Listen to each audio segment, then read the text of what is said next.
Облыс орталығында Үлбі металлургиялық зауытының 75 жылдық мерейтойына арналған байқау өтті. 2006 жылдан бері дәстүрлі түрде өткізіліп келе жатқан «Заводская семья, заводная семья» байқауы биыл өзгеше форматта жалғасын тапты. Дәстүрлі түрде өтіп келе жатқан шараны халықаралық әйелдер күніне орай нәзік жандыларға мерекелік көңіл-күй сыйлау үшін арнайы ұйымдастырдық.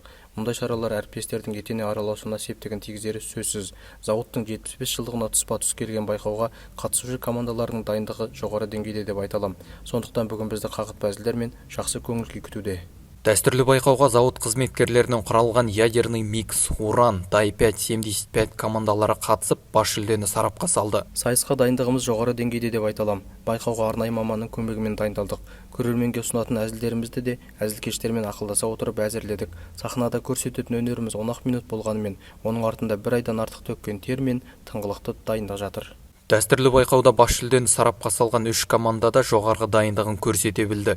Дегенмен жарыс болған жерде үздіктердің анықталуы заңдылық. Сайыс қорытындысы бойынша Дай-5-75 командасы үздік екендіктерін дәлелдеп бірінші орынды иеленсе, ядерный микс және уран командаларының ұпай саны тең түсіп, екеуі де екінші орынды еншіледі.